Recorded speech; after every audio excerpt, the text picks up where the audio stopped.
Guys, good morning. Today is September 8, 2025. Samahan niyo ako, babiyahe ako. So medyo tinanghali ako ngayon kasi nga nagkaroon tayo ng magandang buwan naman Pagising ko kanina, butas yung gulong ko. Pero kanina kagabi ko pa napansin na tinamad lang ako magpa-vulcanize. Kasi gabi na So ngayon, pumunta ako dito sa vulcanizing na pinaggagawaan ko sa may Binyan, Laguna. So andito ako ngayon sa may Perpetual. Tambay ako. Ngayon, online na ako. So may booking na ako, guys. So pakita ko sa inyo, guys. So guys, dito tayo sa Perps, Binyan. So pick up natin, guys, sa may Zian E3. Ito. San Vicente, guys, San Vicente, Binyan, Laguna at ang drop off, guys. Buwan naman natin, maganda ba naman ito. Terminal 2. So tara, pick upin na natin, guys. Time check tayo, guys. So 10. So yan, guys, habang traffic, kwentuhan muna tayo. So salamat nga pala sa mga subscribers natin na palagi nakasubaybay sa mga uploads natin. So hindi man ganun kadami ang ating subscribers, pero may mga day ones sa target. Salamat sa inyo, mga boss. So tuloy-tuloy lang ang biyahe na. Good vibes lang tayo dito, good vibes lang. So yun lang naman ang main goal. Ma-document ko lang naman at mapakita ko sa inyo kung ano ang nangyayari dito sa TNBS. Hindi ko na pinapakita yung total earnings, kayo na bahala mag-compute nun, i-add nyo na lahat. Yung marumain, yung may gross, yung malinis, yun yung net ko. Ako nga pala ay isang independent driver, wala akong grupo, wala akong sinalihan na grupo dito. Nung pumasok ako sa Grab, TNBS, wala akong kakilala. Okay, mag-isa akong pumasok dito. Kumuha ako ng sasakyan. Wala pa akong agent, wala pang lalakad sa akin. Talaga sinugal ko, wala lang. Gusto ko lang subukan talaga. Pero yun, hindi mo kasi malalaman hindi mo malalaman pag di mo susubukan. So yun, awa naman ng Papa G natin, nabigyan tayo ng opportunity para makabiyahe dito. So ngayon, magwa 1 year na tayo bumabiyahe. Una, naglalamog muna ako and then Joyride, InDrive, and then Papa Gino. So marami akong apps. Meron din akong Angcars. Meron din akong Pick Up. Yan. Marami akong apps. Para minsan pag nasa probinsya ako, binubuksan ko lahat yun. Pero iba talaga si Papa G Kahit saan sila. Kahit saan ka pumunta, may passenger si Papa G. Yun ang maganda dyan.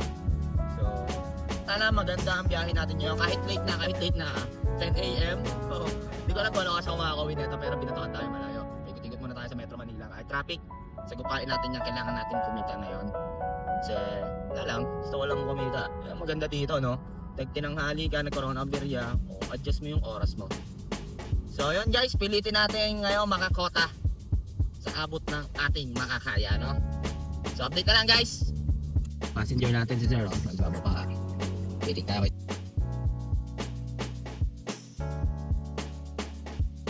Na-drop na natin si Sir dito sa Terminal 2, nag-Skyway kami. 862 yung fare niya, guys. 564 yung akin doon. So andito na agad tayo sa Terminal 2. Time check tayo, guys, 11:08. So waiting tayo next passenger, update. And guys, may booking na tayo dito lang sa Terminal 3. Dito ako pumunta, guys. Dito ako sa Terminal 2 Tapos ang drop off nito, guys, sa may Calao. Sa may Ermita. So time check tayo, 11. Na-drop na natin si Sir dito lang sa may Calao, magsaysay, applyan ng mga marino. So 240 yung fare niya, 263 yung atin doon kasi may discount siya, pero saglit ni Grab yun para sa atin. So 12:08 na, waiting tayo next book. Na agad, guys, di pa ako nakakalayo dito, guys. So ang pick up nito sa may Times Plaza sa may UN Avenue at ang drop off ay sa Espanya Boulevard. So tara, pick upin na natin, time check tayo. So yun pala, guys, yung kanina yung sa Terminal 3, yung huling pasahero ko. Kanina kasi ayaw akong papasukin ng stop doon. Wala pa daw akong booking. Yun nga. Suggest ko lang sa kanila kasi wala hindi ako pinapasukan ng booking pag nandun ako sa may parking. I mean dun sa arrival, sa departure, hindi ako pinapasukan ng booking kasi nga yung radar nila is nandun sa parking lot. Okay? So paano ako makakapasok sa parking lot nang may booking ako, nandun yung radar nila. So medyo magulo guys. Comment down below kung nakaka-relate kayo, mga kapwa ko TNBS driver dun sa ginawa nila policy na yun. Dati walang ganun talaga ako, online pila, pasok kami doon. Tapos yun, pag nag-exit ka ng 20 minutes, 56 pesos yung babayaran ni driver doon, okay? Pero ayaw pa rin nila papasukin. Hindi ko alam So, yun lang. Tsaka dun sa sa mga staff ni Papa G, imbis na nagta-traffic lang sila doon, kasi may mga iba't ibang number yun So, dun sa pintuan ng Terminal 3, paglabas agad nila ng mga passenger doon, na-stuck sila sa isang number lang, A16. So, lahat doon. Okay? So para sa akin lang lilinawin ko, para sa akin lang. Suggestion ko, siguro kailangan nilang ang tawag dito, i-distribute like kuwari, 3 ng 3. So para hindi ma-stuck doon, Yun na lang yung gawin ng staff doon para hindi may stuck yung mga drivers kasi wala Ano nangyayari? Rambulan pa rin kami dun eh. So ako diskarte ko, chinachat ko si passenger. Sinasabi ko sa kanya, please proceed to A21 kasi A21 yung pinakamabilis na pickup dun eh. Yun, para mabilis na pickup. Pero sumusunod yung pasahero, kaya hindi ako nakikipagrambulan doon. Sobrang effective nung diskarte ko ano. So gawin nyo rin yun guys. Paps, mga boss, mga guys. Gawin nyo rin yun. Sobrang effective doon. So tara, pick upin na natin daw guys. Mamaya na trabahan. Natrap na natin si ma'am dito lang sa may Santa Mesa Heights, QC. Bandang Espanya. So 225 yung fare niya. 167 lang sa atin doon guys. Ang baba. Grabe yun, 25%. So kami na si Papa Jitas. So time check tayo, 12:45. Tara, rolling tayo. Di pa tayo nakakalatuyo dun sa last drop off natin, meron na agad tayo. Dito lang sa may Sisa Street, sa may Sampaloc. And then ang drop off nito guys sa may SMCT San Lazaro. So tara, pick upin na natin. Time check tayo guys. So 12. Tingnan nyo pick up ko, gaano yan oh. Ang luwag oh. Let's go. Drop na natin sila ma'am and sir dito lang sa SM San Lazaro sa may Santa Cruz, Manila. 112 yung fare niya. 86 pesos yung sa atin doon guys no. So time check tayo, 12:59 na. So bakbak lang tayo, habol lang tayo. Ayoko muna mag-offline kasi nasa momentum. May makukuha ulit akong buong dyan. May mga nag-grab dyan. Wait lang tayo ng onti dito. Pag pinaalis tayo ng guard, sibat tayo. Then guys, sabi na nga ba may booking tayo. Dito lang SM City San Lazaro. At ang drop off neto guys sa may Kapulong Street. Alam ko, tondo na ata yan. So tara, pick upin na natin. So nandito tayo guys. So baka matras na lang ako.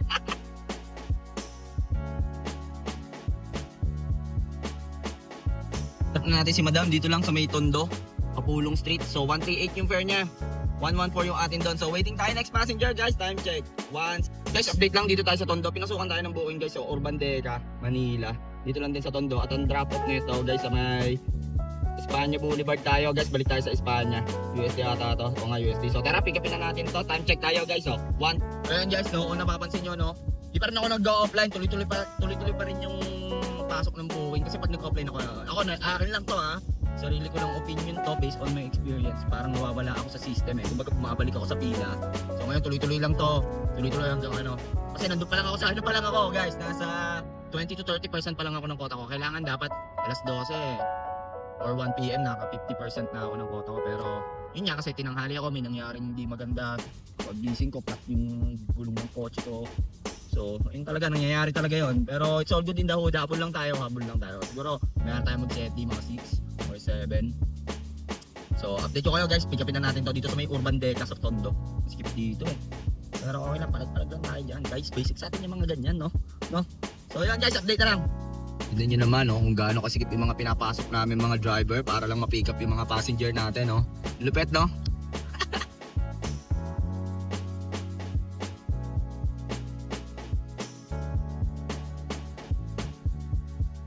Trap na natin si Madam dito lang sa may UST 206 yung fare niya. Lakas ng ulan guys. 148 natin doon. So meron ulit tayo guys oh.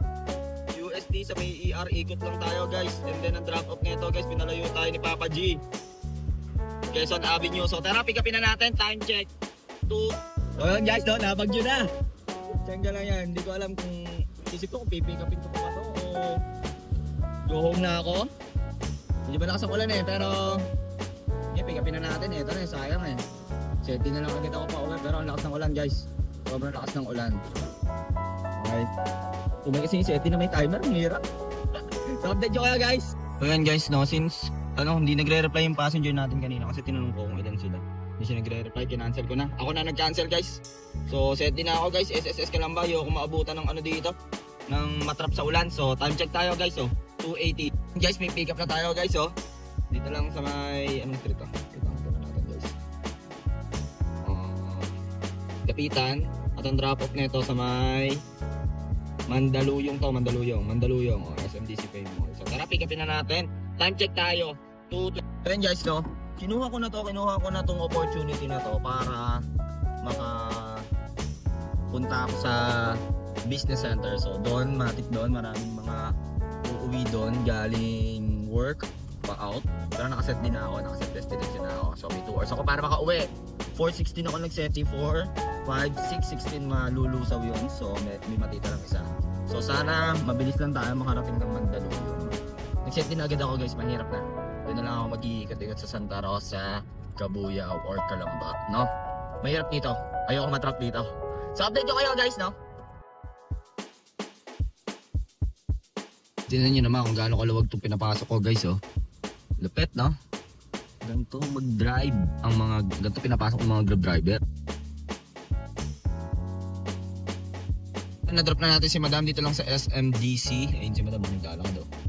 So 469 yung fare niya. 447 yung atin doon, no? Medyo nagulo yung ewan ko kung ilang percent yun. Kasi umulan biglang nabago yung commission ni Papa G Naging 10% lang ata kasi umuulan kanina. So ngayon, ang diskarte natin, punta tayo BGC, baba tayo ng BGC, no?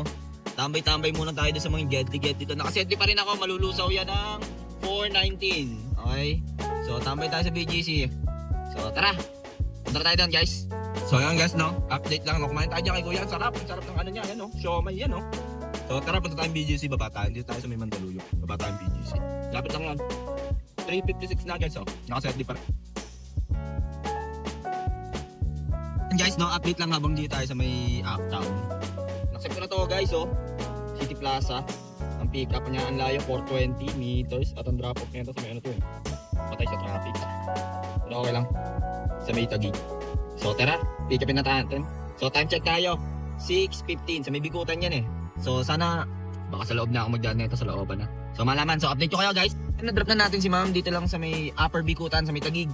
Mabilis na kami kasi nag-C5 kami and then East Service Road. So 304 yung fare niya, 314 yung akin doon kasi may promo si Grab doon. So time check tayo guys, 4:47. So update ko kayo guys kung baka mag-rolling ako pababa or set din na ako. Pero iniisip ko pa kung gagamitan ko ng Inday. So update ko kayo. Doon guys, may nakuha tayong booking. Dito lang din sa may Upper Bikutan. Siguro mga 1 kilometer ang layo niyan. And then ang drop off nito sa may Sukat exit. So ginamitan ko na ng pinagbabawal na ticket. So tara, pick upin na natin sila Madam dito sa may tattoo shop to ni paano yung may tattoo sa mukha si Solar Boy. Tattoo shop ni Solar Boy guys, tattoo shop ni Solar Boy. 170 yung pair nila guys, no? So nakaseti pa rin tayo. So rolling tayo guys, paano? Alabang. So gusto ko dun sa Santa Rosa. Mahirap dito. Baka baka matrap tayo sa ulan. So at least doon malapit sa area natin, no? So time check tayo, 5:12. Lusaw ng setli ko is 450, 550, 650 ang lusaw ng setli ko, no? So tara, let's G! So yun guys, sa wakas dito na tayo sa Alabang Town Center, no? Nag-rolling tayo simula dun sa may Service Road, sa may Sukat, papunta dito. So may booking na tayo guys, So booking natin yung Alabang Town Center lang at baba tayo guys, Baba tayo ni Papa G sa may sa may Kabuyaw. So tara guys, pick upin na natin to guys. Time check na tayo, 6:32. Let's go. Na-drop na natin si Sir, no? Solid ka kwentuhan si Sir. 9-1 fare yung fare niya. And then nag-skyway kami, nag-STX kami, nabubulol na ako dito sa sa Dita, sa may Santa Rosa, sa may highway lang to, sa may JP Rizal. So wala na ako set D guys, so 673 yung atin doon. Hindi ko alam kung uuwi na ako pero try ko mag-rolling. Cancel ko na lang kung pinasukan ako pa Manila. Pero wala tinanghali tayo, oras pa lang tayong 10, siguro mga pa lang tayo sa kalsada, mga 8 hours. Bitin pa tayo sa ganun So gusto ko yung mga 12 to 15 hours. Pero it's all good in the hood lang. Kasi naplatan tayo kanina. Yan talaga buhay. Ganun talaga. Nangyayari talaga yan. So time check tayo guys 7:30. So update ko kayo guys kung anong mangyayari. Or baka pumunta na akong gasoline station. So update ko kayo guys. And guys, update lang dun. Meron tayo ulit booking Villa Antorium ulit. Doon ulit sa Dita sa pinagdropan natin. Ang layo niya 1.5 km. Doon ako nagdrop Lugos na ako ng subdivision nila. Tapos ang drop off na ito guys Qualimed tayo, Qualimed sa may Santa Rosa. So tara, pick upin na natin to. Time check tayo guys 7:37. So yun guys, medyo madilim na. Pick upin na natin to si passenger. Kinuha ko na kasi sayang din naman. Tsaka medyo malapit na yun sa amin. Kung sa Qualimed, pwede na akong tumagos dun sa may Timbao. Okay na siguro doon. Pero hintayin pa tayo, masyado pa maaga, sayang. Baka pa tayo, nakakaano pa lang tayo na ba? Siguro nasa 80% tayo ng quota natin, 80%. Tapos pa tayo ng 20%. So pilitin natin makakota kahit late 10 AM na ako nag-online. So kita nyo naman pag sinuswerte tayo, baka alam ni Papa G yan. Hindi kasi ako nag-offline guys, nakita nyo naman walang offline yan simula kanina. As in talaga, hindi ako nag-offline. Nandun lang ako sa system niya, no? So pick upin na natin to guys, tama na yung maraming sinasabi. Update ko kayo guys. Na-drop na natin sila sir dito lang sa Qualimed sa Nubali. So bali ang fare nila guys is 320 ay 262 ang atin doon. So sana i-accept nito. Ayun oh. Uy, meron tayo dito guys oh. So kunin na natin to guys. Silang ang pick up na ito sa may silang at restaurant. Tara pick upin na natin guys. So 425 sayang mo. So time check tayo guys oh. 8:50. Pakita ko sa inyo gaano kadilim yung pick up ko. Oh, let's go. Dilim. Na-drop na natin sila madam dito lang sa may ano to, Santo Domingo. Sa may malapit lang to sa Olivares guys. So 425 yung fare nila. So tara sa gasoline station. 90. Puntang na ulit tayo guys. So tapos yun yung total na natakbo natin. Guys no, nakalapag na tayo sa ating lungga. Almost ano oras na 9:30. So nag-online tayo kanina ng 10 PM. Almost ano rin 11 to 12 hours din tayo sa labas no. Maganda kasi yung buhay naman natin eh no. Yung butas yung gulong natin. Pero okay lang, at least medyo nakaiwas tayo sa traffic no. Tapos yun, sabihin niya na tayo nag-online, napasukan tayo pa Terminal 3, Terminal 2 yun. Tapos paikot dito sa Manila. And then naaga ako nag-sedly kasi nga umulan na naman, nakakatakot, baka matrap ako doon. Tapos yun, nandun na tayo sa Alabang, pumasukan tayo pa Kabuyaw, tapos Kabuyaw to Nubali. Tapos dun sa Nubali, nakakuha ko ng opportunity kay Inday papuntang doon sa first pick up natin kanina. Doon din tayo na bumalik. So all in all, okay naman. Nakaano tayo siguro 90, mga ganun, 85 or 90. Ginapos lang tayo ng mga 1, 2. Pero okay lang, at least ilang oras lang yun no. Tapos gas natin, sakto lang naman no. So bawi na lang tayo bukas. Tinan natin kung ano oras tayo magigising kasi medyo parang inaantok na eh. Gusto kong magpahinga na matagal no. Sunod-sunod yung biyahe natin, medyo nakakapagod din. So yun lang guys, salamat nga pala sa mga nag-like, comment, and share sa YouTube channel ko no. So subaybayan nyo ang ating mga bagong uploads. So mamaya ulit, marami pa akong mga pending uploads eh. So kailangan ko patapusin yung pag-edit. Ako lang kasi lahat ang nag-edit. Wala pa tayong editor pero dadating tayo dyan no guys no. So salamat nga pala sa mga sumusuporta. Comment lang kayo guys kung may mga gusto, kung may mga kailangan pa kayo, kailangan pa akong i-improve. So ano ang gusto nyo malaman about sa TNBS? Kung try naman natin no, isang araw lalamove naman no, puro lalamove. Meron na kasing lala ride eh. So try naman natin, puro joyride naman sa susunod no. Try naman natin yung mga gano'n no. Pero tingnan natin kasi syempre nakakatakot din bumiyahe sa iba. Ang pinaka-safe lang talaga is Papa G. Papa G talaga ang pinaka-safe na biyahe kasi tatawagan ka nila pagka ibang ruta ginagamit mo no. Na-experience ko na yan, tumawag sa akin yung customer service ng Papa G no. So yun lang guys, masyadong mahaba na itong video na to. So kung nakarating ka sa dulo ng video na to, huwag mo kalimutan mag-like, comment, and share. At i-hit mo na rin ang notification bell button para updated ka sa aking mga uploads no. So kung ano man ang discarding ginagawa mo sa buhay, araw-araw mo lang galingan, makakamit mo rin ang tagumpay. It's your boy, KOLIN signing off, peace!